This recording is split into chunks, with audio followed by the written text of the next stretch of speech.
Un avión despega del aeropuerto de Chicago en un día despejado de primavera. Cuando las ruedas se separan del asfalto de la pista, pierde potencia en uno de los motores. De repente, se escora a la izquierda. Segundos después, el avión se estrella contra el suelo y se desintegra arrasando un aparcamiento de caravanas. Mueren 273 personas. Ahora un equipo de investigadores tiene que averiguar qué falló exactamente en el accidente aéreo más catastrófico de Estados Unidos. Lo descubierto revelará carencias fatales en la industria aeronáutica norteamericana y cambiará el sector para siempre. Los desastres no ocurren sin más, son una cadena de sucesos críticos. Desentrañaremos las pistas e iniciaremos la cuenta atrás hacia esos segundos catastróficos finales. Segundos catastróficos.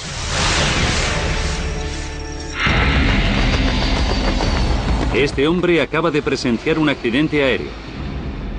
A bordo iba la mujer a la que amaba. Vuelo 191 de Chicago. Norteamérica. Illinois. Chicago. 25 de mayo de 1979. Mediodía. Es la tercera ciudad más grande de Estados Unidos y su aeropuerto el más transitado del mundo. En el Aeropuerto Internacional de Chicago O'Hare despega o aterriza un avión cada minuto en más de 2.000 vuelos diarios. Tiene uno de los espacios aéreos más congestionados del mundo. Un DC-10 de American Airlines procedente de Phoenix, Arizona, efectúa su aproximación final a O'Hare. A su mando se encuentra el capitán Walter Lux, de 53 años. Walter lleva 23 años trabajando en American Airlines y ha realizado más de 22.000 horas de vuelo. Bienvenidos a Chicago, señoras y señores. Gracias por volar con American Airlines. 13 horas 30 minutos. Walter se prepara para acabar su turno cuando otro piloto se le acerca. Su compañero tiene que asistir a una reunión familiar y le pide a Walter que le cambie el turno y pilote el vuelo 191 con destino a Los Ángeles esa misma tarde. Walter tiene que pensarlo. Es el viernes previo al puente del Día en Memoria de los Caídos y tiene ganas de disfrutar del largo fin de semana. Vive en Phoenix. Pero este viernes tenía pensado quedarse en Chicago con su hijo Michael en la casa de vacaciones que tienen en las afueras. Es una casa pequeña, pero muy bonita, entre dos lagos, que mi padre compró en 1959. Casi siempre estamos en el agua navegando, pescando. La petición le exige cambiar de planes, pero sabe que en un futuro podrá pedir a su compañero que le devuelva el favor. Pues a volar otra vez. Vamos allá.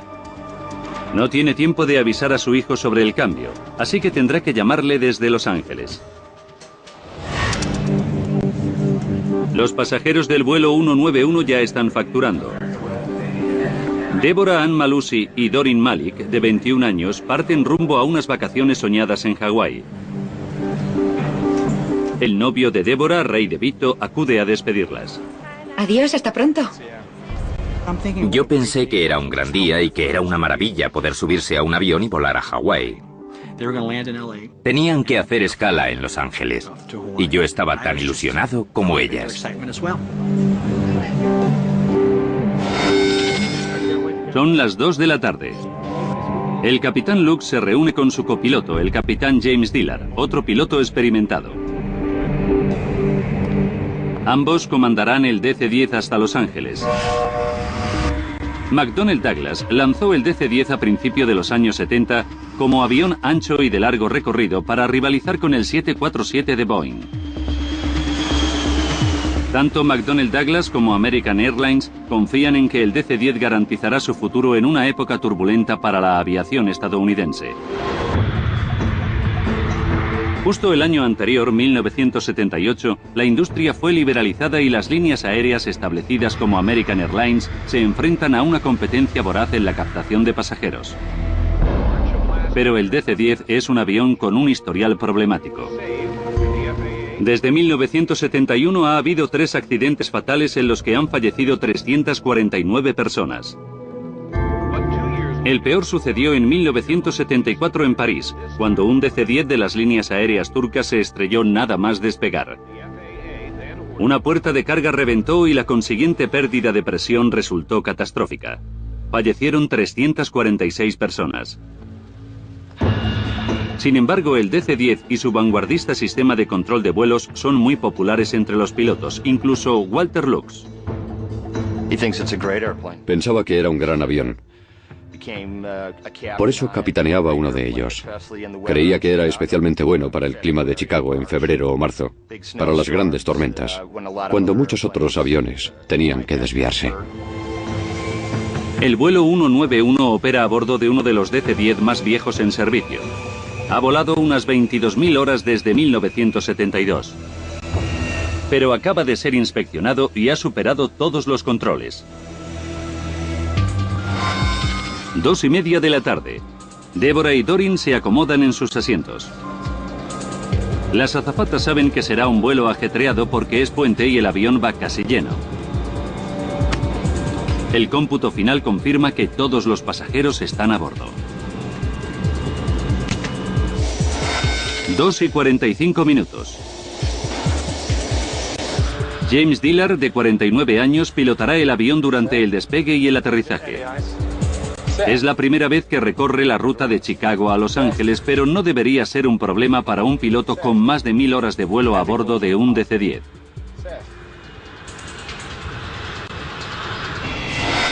Son casi las 3 de la tarde. Torre de Chicago. 191 Los Ángeles. Puerta 5. Listos para maniobrar.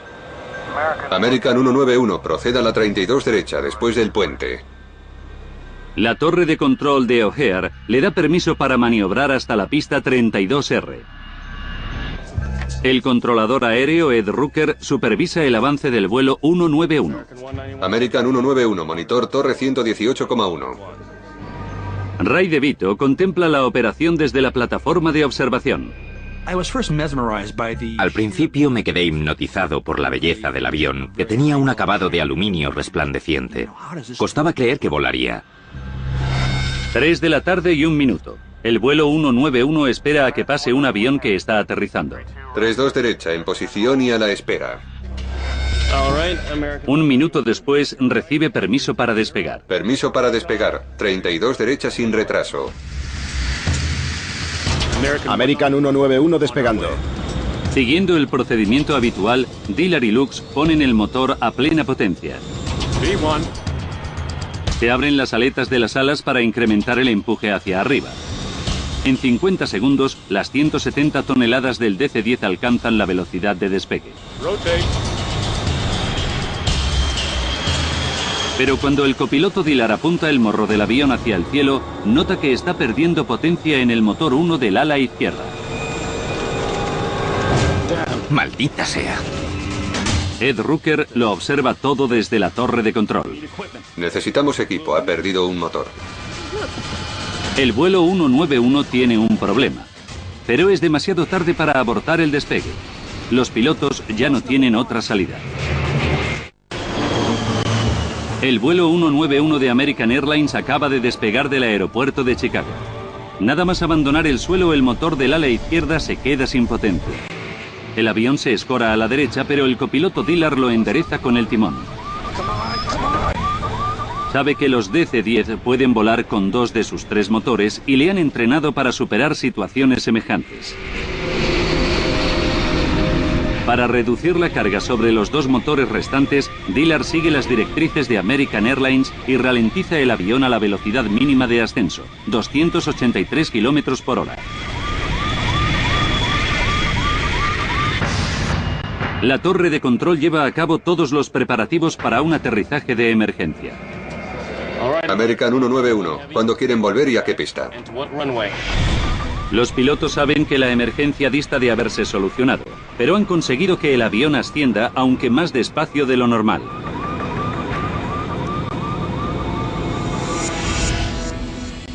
Justo al lado del aeropuerto hay un aparcamiento de caravanas y las instalaciones de adiestramiento canino de la policía de Chicago.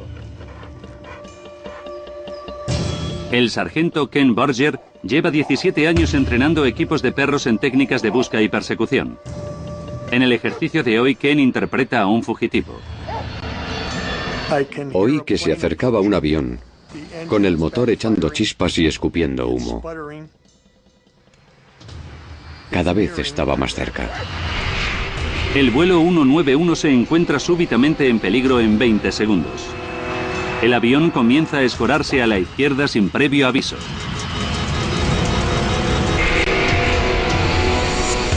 Ray DeVito todavía sigue en la terraza de observación y contempla la escena con horror. Había dos bolas de fuego que parecían bombas de una película de la Segunda Guerra Mundial.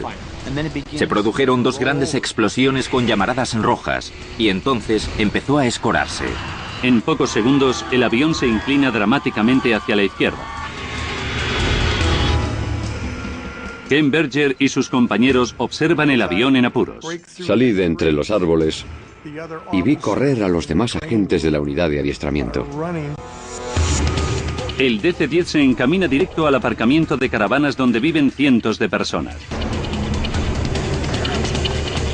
DeVito corre por el aeropuerto presa del pánico. Los pilotos Lux y Dillard luchan por nivelar la aeronave. El morro del avión apunta bajo el horizonte. El controlador de tráfico aéreo Ed Rooker no puede hacer otra cosa que contemplar impotente la tragedia. El vuelo 191 se estrella contra el suelo justo antes del aparcamiento de caravanas.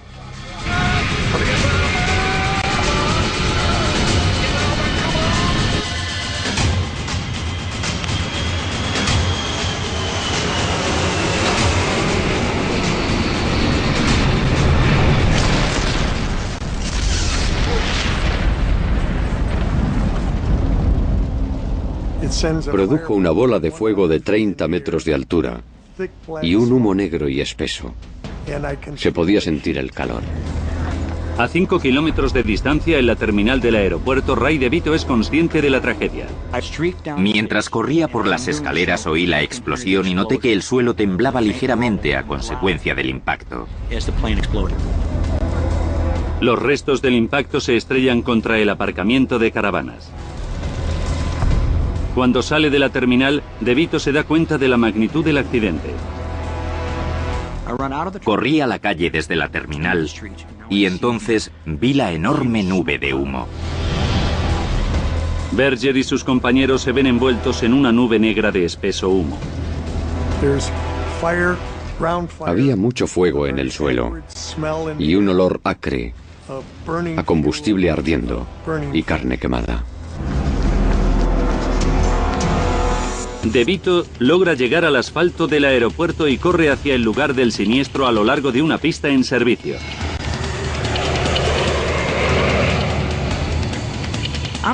Mientras corría rezaba para que el avión se hubiera salvado y mi novia estuviera a salvo, para que el accidente no fuera tan grave como parecía. ¿Podría haber sobrevivido Deborah o cualquier pasajero a semejante accidente?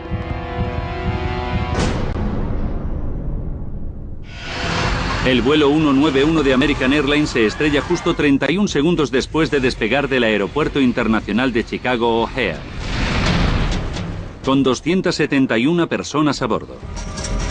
Ray DeVito corre hacia los restos del avión para averiguar si su novia se encuentra entre los supervivientes. 3:15 de la tarde. Los primeros bomberos llegan justo 11 minutos después del accidente. Entre ellos se encuentra el enfermero John Heavy. El cielo se quedó cubierto y lo que recuerdo más vívidamente es el silencio sepulcral que reinaba. No se oía ni un solo ruido. Mientras los servicios de emergencia buscan supervivientes, llegan los equipos de noticias locales. Ray DeVito ha recorrido 5 kilómetros hasta llegar al lugar del desastre. Cuando llegué, vi restos del avión esparcidos por todas partes. Creí que no había llegado porque no encontré suficientes restos reconocibles. Entonces, los servicios de rescate se dan cuenta de que su labor no tiene sentido. John Hibby y su equipo se enfrentan al horror de la escena. Había restos de... No nos dimos cuenta de lo que eran hasta que nos acercamos más. Eran restos humanos empapados de combustible ardiendo. Los restos retorcidos y calcinados del vuelo 191 yacen esparcidos en un radio de cientos de metros. Los hierros han caído sobre el aparcamiento de caravanas y han destrozado 5 casas. 2 personas más han muerto.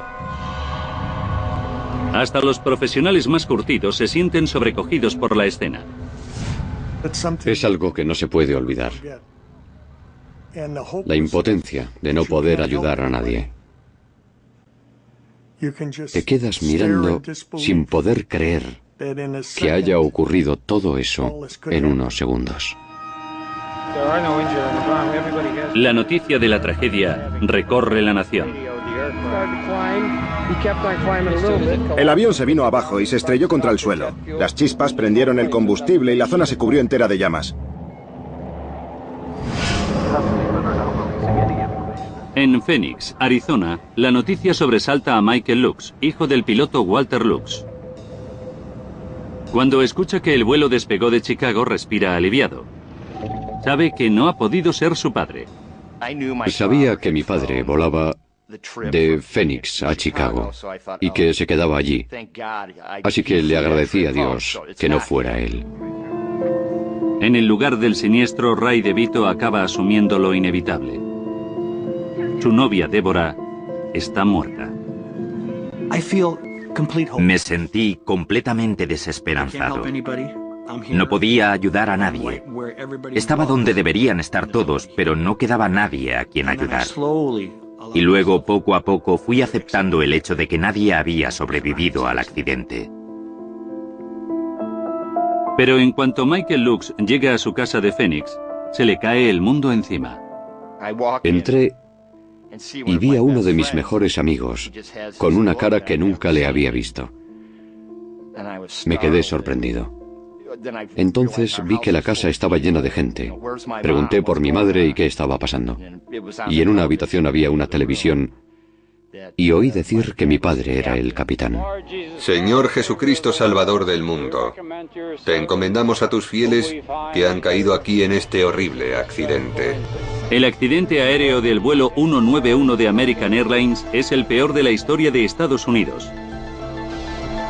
En total fallecieron 273 personas. ¿Pero qué causó que los pilotos perdieran el control de su avión DC-10 tan deprisa? Ahora profundizaremos en la investigación oficial y revelaremos la calamitosa cadena de sucesos que condujo al accidente del vuelo 191. 11 minutos después del desastre, el NTSB o Consejo Nacional para la Seguridad en el Transporte recibe una llamada. Una hora después, un equipo de 11 expertos va camino de Chicago. El papel de este hombre, Michael Marks, será clave para la investigación. En 1979, Marks era el máximo experto en metales del NTSB. Y será él quien desvele el misterio de por qué el vuelo 191 cayó del cielo 30 segundos después de despegar. Nadie se había imaginado que podría pasarle eso a un avión. Fue un golpe muy duro para mí y para todo el mundo que pasara algo así. Marks sabe que el equipo tiene que obtener resultados rápido. Pero es una labor ímproba. Los restos están esparcidos a lo largo de 1 kilómetro cuadrado, y el horrible accidente lo somete al escrutinio de los medios de comunicación internacionales. Los expertos saben que es el 4º accidente fatal de un DC-10 desde el año 1971. Incluido el vuelo 191, 622 personas han muerto en accidentes de DC-10. Pero un accidente aéreo tiene muchas causas potenciales. Un fallo eléctrico, un error de diseño, una explosión o una equivocación del piloto. La prioridad del equipo es encontrar las cajas negras que registran los datos de vuelo. La información que contienen es tan vital que están revestidas de un blindaje especial. Las cajas negras pueden resistir unos impactos tremendos, además del fuego, antes de dañarse del todo. ¿Pero se habrán salvado las cajas negras de un impacto de esta magnitud? Hasta que las encuentre, el equipo tiene que empezar por el principio. Las condiciones meteorológicas eran perfectas para volar y la torre de control informa que no se produjeron interferencias de otros aviones o de bandadas de aves.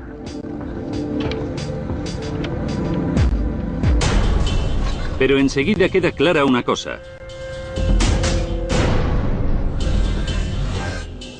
Ya que a mitad de pista se encuentran los restos del motor 1. Tuvo que soltarse del ala durante el despegue. La pregunta es, ¿por qué? Los investigadores esperan encontrar la respuesta entre los restos diseminados a lo largo de cientos de metros. A veces se encuentran piezas muy pequeñas que te dan una buena pista sobre la causa de lo que pasó. Las llamamos pepitas de oro. Resulta vital averiguar lo antes posible por qué se desprendió el motor. Si el DC-10 tiene un defecto de diseño, las repercusiones para la industria aeronáutica serían enormes.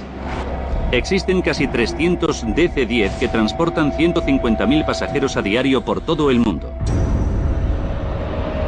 ¿Corren todos peligro? La pregunta más urgente que debe responderse es si la pérdida del motor causó el accidente por sí sola o fue parte de una secuencia catastrófica de sucesos. Los expertos confían en encontrar la solución en las cajas negras, pero lo frustrante es que no logran encontrarlas. Y el equipo lucha por identificar algo significativo entre los restos. Mientras continúa la búsqueda, se recurre a los testigos oculares y tienen un golpe de suerte, ya que descubren una pista importante. Un fotógrafo aficionado captó los últimos momentos del avión. Las fotos muestran una estela de humo o vapor que sale del ala izquierda. ¿Hubo un incendio a bordo? Las pruebas de un testigo clave apuntan a una explosión. Me llamo Edward Rucker. El controlador aéreo Ed Rucker es uno de los primeros entrevistados. Observé un destello en el ala izquierda y le dije a mi supervisor que podía ser una explosión. ¿Pudo ser la causa del accidente un sabotaje o un atentado terrorista? El avión terminó de despegar y entonces... A medida que los investigadores recaban más testimonios, queda claro que no se trató de una bomba. Las declaraciones de más de 60 testigos coinciden en lo mismo. Durante el despegue, observaron que el motor 1 se deslizaba hacia adelante y se daba la vuelta por encima del ala.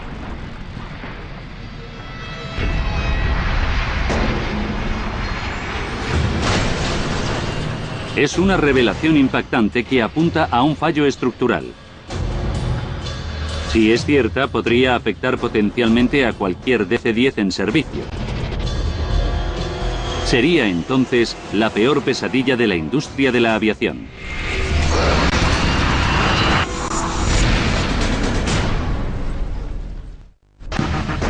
Un equipo de especialistas del NTSB está investigando el peor accidente aéreo de la historia de Estados Unidos.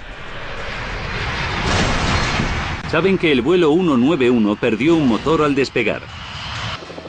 Pero la pérdida de uno de los 3 motores de un DC-10 no debería bastar para derribarlo. Sin embargo, el avión se estrelló 31 segundos después. Han muerto 273 personas. El público está horrorizado y los medios de comunicación exigen respuestas.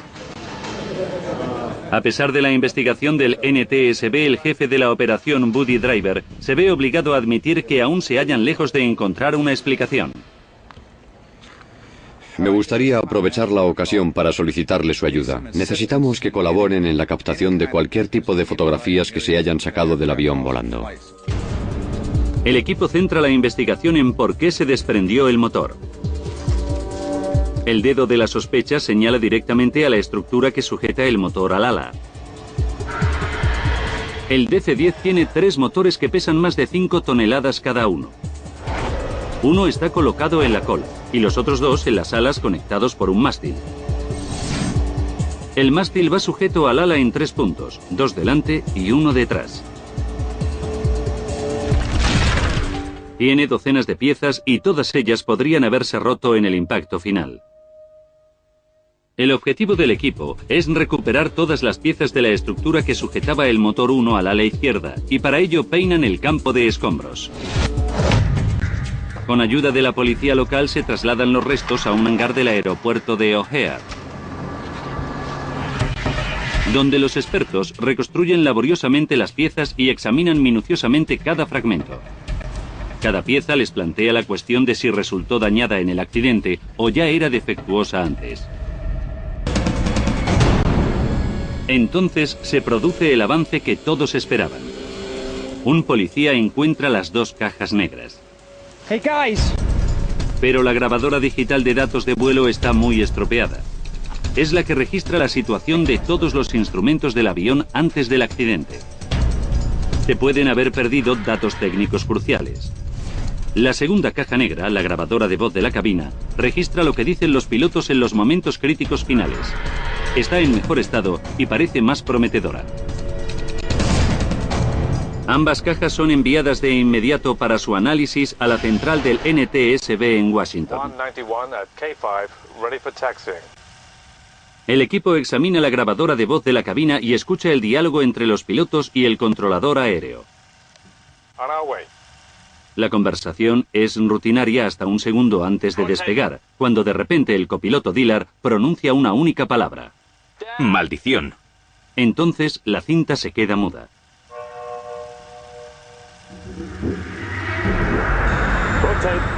Después el equipo inspecciona la grabadora de datos de vuelo.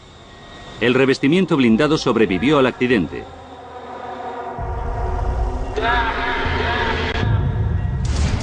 Pero la cinta digital de su interior está gravemente dañada.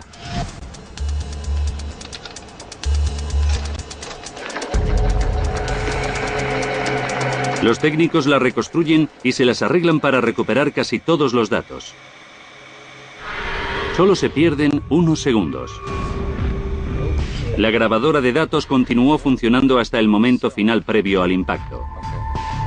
Los datos revelan una situación inquietante. A pesar de la pérdida del motor del ala izquierda, el copiloto Dillard logró estabilizar el avión.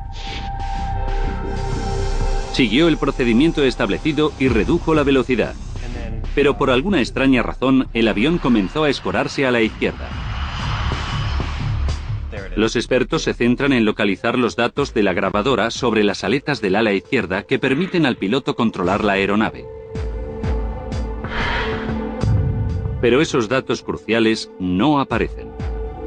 Aunque la grabadora de datos de vuelo continuó funcionando, dejó de registrar esa clase de datos justo en el mismo instante en el que se cortó la grabación de voz de la cabina. ¿Por qué? Han pasado 48 horas desde el accidente de Chicago.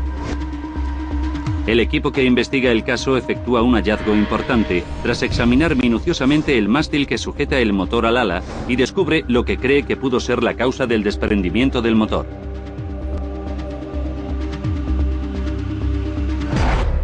Un tornillo roto. Es el gran avance que tanto se esperaba y se convoca rápidamente una rueda de prensa. Michael Marks, el experto en metales del NTSB, vuela a Chicago, pero se pierde el principio de la rueda de prensa. Llega justo cuando su jefe, el presidente adjunto Buddy Driver, efectúa una declaración. La investigación ha revelado la existencia de una fractura por desgaste. Mientras Driver habla con la prensa, un compañero le pasa a Marks el tornillo roto.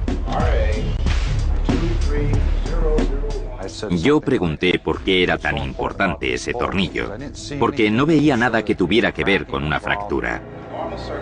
Driver anuncia al mundo que este simple tornillo de 7,5 centímetros parece ser el responsable de la pérdida del motor del 191. El tornillo que tengo en la mano es el que se soltó del avión. Tiene una fractura por desgaste y Por consiguiente, Marx le escucha con creciente ansiedad. Su experiencia le dice que el tornillo se dañó durante el impacto, no con anterioridad. La fractura no muestra síntomas de desgaste. Se ha partido limpiamente. Los años que lleva analizando metales defectuosos le revelan que el NTSB está cometiendo un gran error ante la prensa de todo el mundo.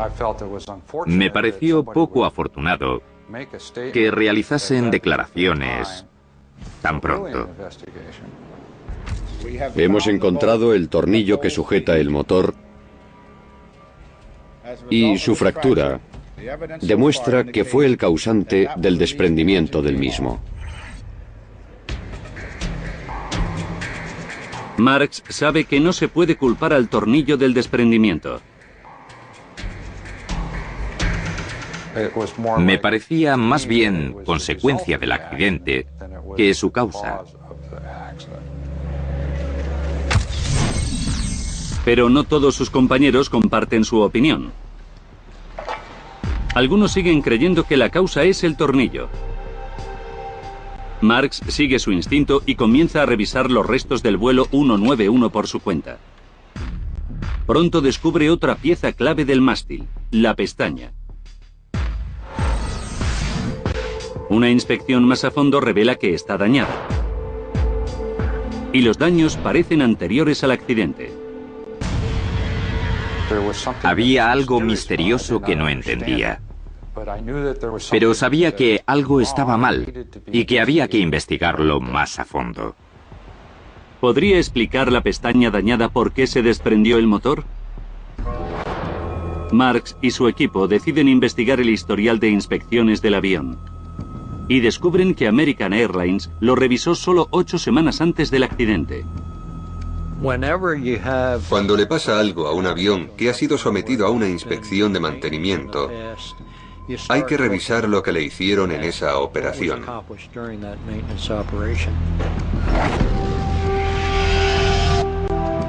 El jefe de ingeniería del NTSB, Bud Leinor, visita las instalaciones de mantenimiento de American Airlines en Tulsa, Oklahoma, y descubre serias irregularidades en la forma en que desempeñan su trabajo.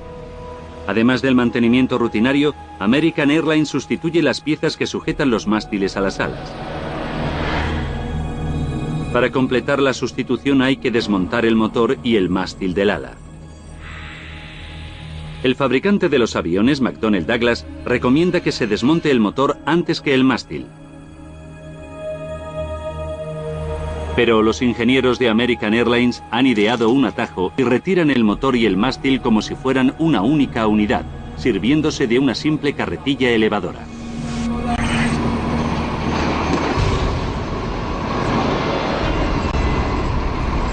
Es un procedimiento que les ahorra 200 horas de mano de obra y miles de dólares en cada uno de los 40 DC-10 que tiene la línea aérea. Por supuesto, a las líneas aéreas les interesa hacerlo de la forma más rápida y barata posible. Arriar 6 toneladas de metal es un proceso delicado. Si la carretilla elevadora está mal situada, el motor actúa como una sierra y desgasta los enganches del mástil. El operario de la carretilla elevadora se guía por voces y gestos. Su posición tiene que ser perfecta, porque la operación puede causar muchos daños potenciales. Pero Bud Leinor descubre que los ejecutivos de Tulsa no son conscientes de este posible riesgo.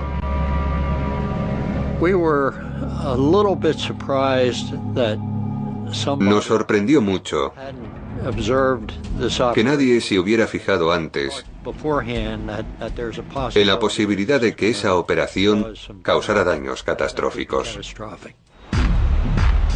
El equipo también descubre que el mantenimiento del DC-10 del vuelo 191 no se efectuó con suavidad.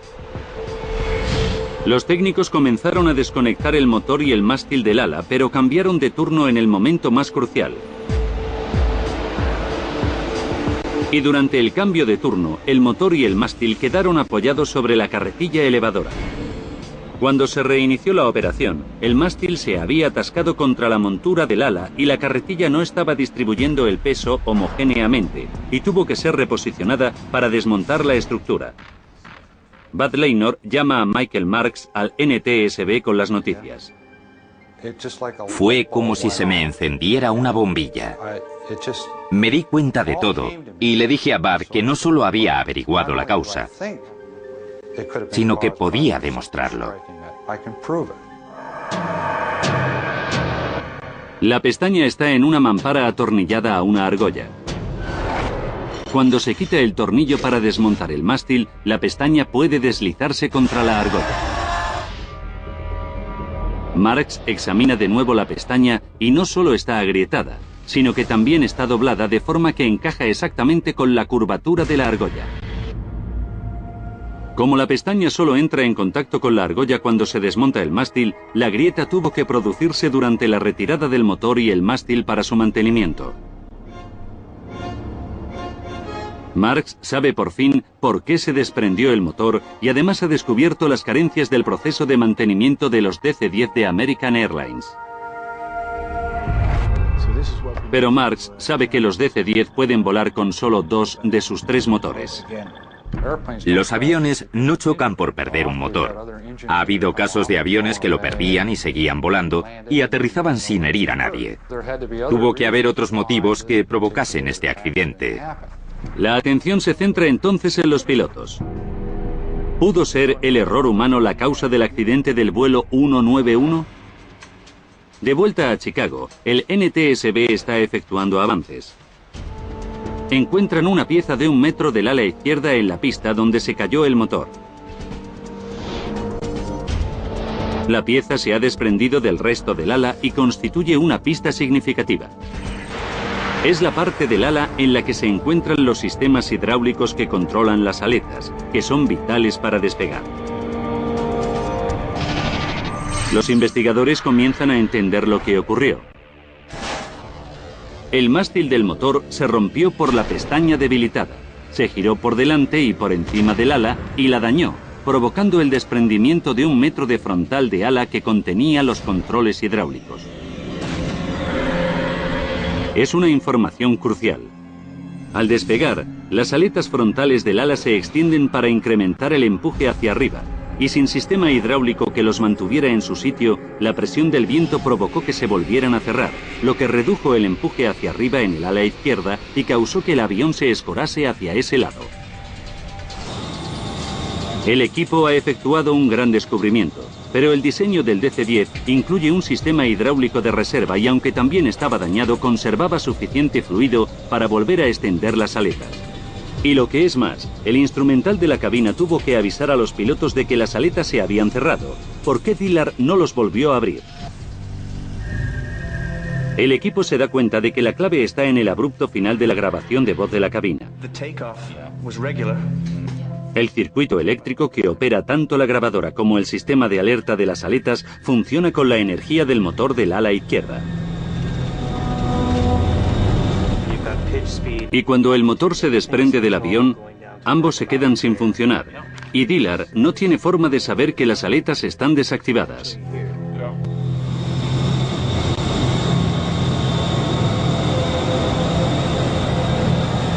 Pero aún así, debería haber sido capaz de pilotar el avión. Dillard siguió volando después de que se cayera el motor y se estropeasen los alerones. ¿Se desvió Dillard del procedimiento de emergencia? La grabadora de datos de vuelo muestra que redujo la velocidad a 283 km por hora tal y como estaba previsto. Es la velocidad mínima de ascenso. Dillard cumplió con todos los requisitos y aún así se estrelló.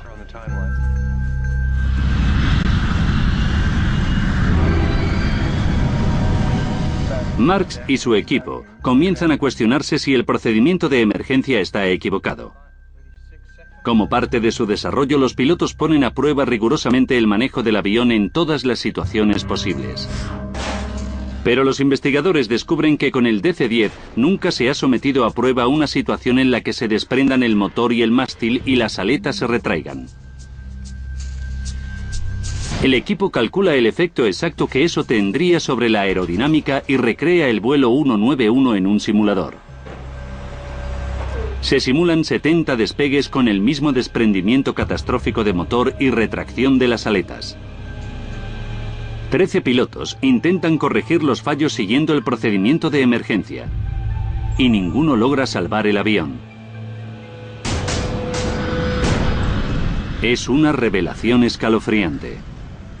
El manual de entrenamiento está equivocado. Los investigadores concluyen que reducir la velocidad cuando se retraen las aletas es lo peor que puede hacer un piloto. Garantiza que el avión se cale en pleno vuelo. Y eso fue exactamente lo que le pasó al vuelo 191. El capitán Lux y el copiloto Dillard no tuvieron la culpa. La noticia supone un alivio para el hijo del capitán Michael Lux. Fue una forma de redimirle, porque actuó como habría hecho cualquier otro capitán en una situación similar. Pero a pesar de los fallos del procedimiento de emergencia, los investigadores saben que existe un instrumento que todavía podría haber salvado al avión.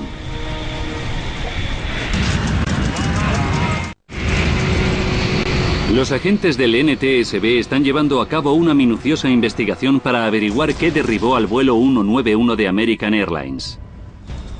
Saben que en circunstancias excepcionales, los pilotos provocaron que el avión se calase, pero tienen que resolver un último misterio.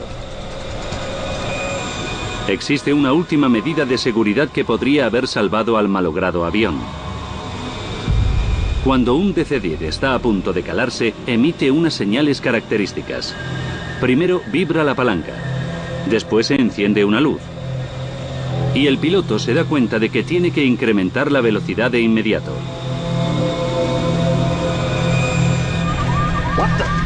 Pero en el vuelo 191 esa palanca tampoco funcionaba.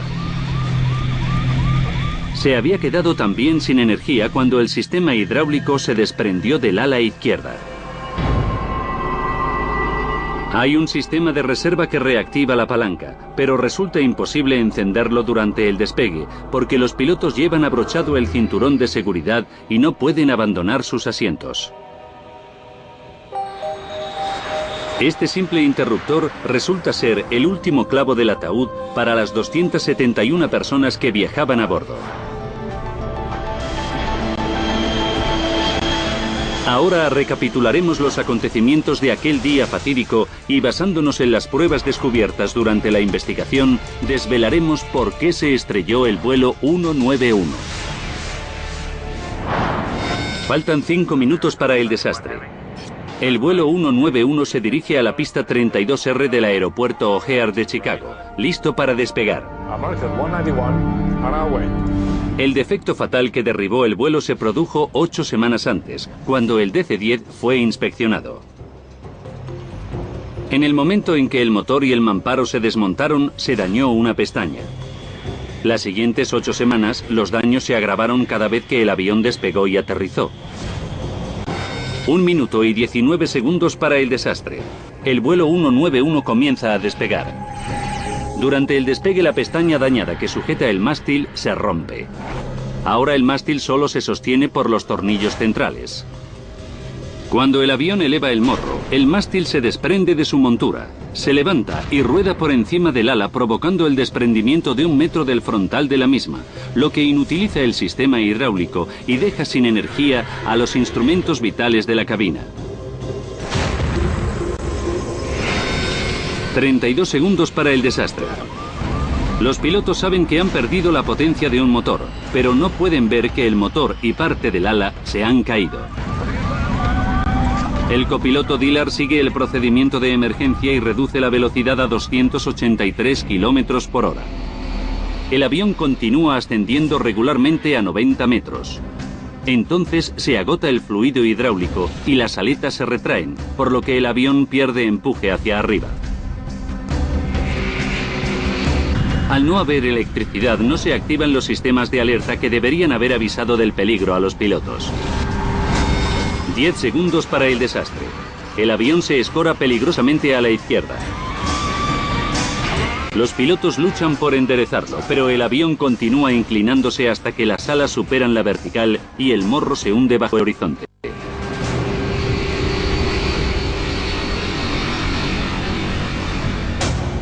A las 3 de la tarde, 4 minutos y 5 segundos, la punta del ala izquierda choca con el suelo y el avión estalla.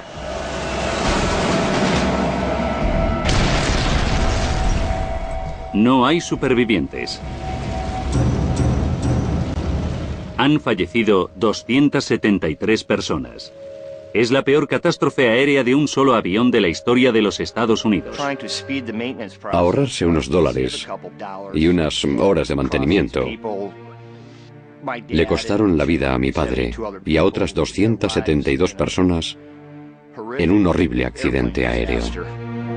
Tras la investigación, el NTSB recomendó importantes mejoras en la industria de la aviación y el gobierno estadounidense ordenó cambiar los procedimientos de mantenimiento. McDonnell Douglas rediseñó el DC-10.